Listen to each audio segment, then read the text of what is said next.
മുഖ്യമന്ത്രിക്കും പ്രതിപക്ഷ നേതാവിനും മറുപടി നൽകി ബിജെപി സംസ്ഥാന അധ്യക്ഷൻ രാജീവ് ചന്ദ്രശേഖർ. വികസനത്തെക്കുറിച്ചോ ജനങ്ങളുടെ പ്രശ്നങ്ങളെക്കുറിച്ചോ പറയാനില്ലാത്ത മുഖ്യമന്ത്രിയും പ്രതിപക്ഷ നേതാവും ബിജെപിയെയും RSSനെയും കുറിച്ച് അനാവശ്യ ആരോപണങ്ങൾ ഉന്നയിക്കുകയാണ്. വർഗീയ രാഷ്ട്രീയമാണ് പ്രിയമെങ്കിൽ ജമാഅത്തെ ഇസ്ലാമിയെയും PDPയെയും കുറിച്ച് ചർച്ച ചെയ്യാമെന്നും അദ്ദേഹം പറഞ്ഞു. എല്ലാവർക്കും നമസ്കാരം. ഞാൻ ഇന്ന് TV-യിലും ന്യൂസ് പേപ്പറിലെല്ലാം ഈ കോൺഗ്രസിന്റെ നേതാവും ലെഫ്റ്റിന്റെ നേതാവും പറഞ്ഞതും വായിക്കുന്നതും കേട്ടു. അവരും ഇന്നും ഈ ബൈ ഇലക്ഷനെ കുറിച്ച് ജനങ്ങളുടെ പ്രശ്നങ്ങളോ അവരുടെ പ്രോബ്ലംസിനെ കുറിച്ച് ഒരു വാക്കും പറയുന്നില്ല. നിലമ്പൂരിന്റെ വികസനത്തെ കുറിച്ച് ഒരു വാക്കും പറയുന്നില്ല. അവർ പറയുന്നത് ഇന്നും BJP RSS എന്ന് പറഞ്ഞ് നടക്കുകയാണ്. ജനങ്ങളെ പേടിപ്പിക്കാനും അത് മൈനോറിറ്റി കമ്മ്യൂണിറ്റീനെ പേടിപ്പിക്കാൻ അവരൊരു ശ്രമം.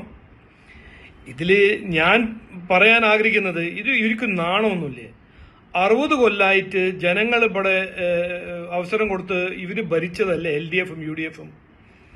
43 കൊല്ലം കോൺഗ്രസ് ഭരിച്ചതല്ലേ? 17 കൊല്ലം ലെഫ്റ്റ് ഭരിച്ചതല്ലേ? LDF അല്ലേ കഴിഞ്ഞ 9 കൊല്ലം ഭരിച്ചത്?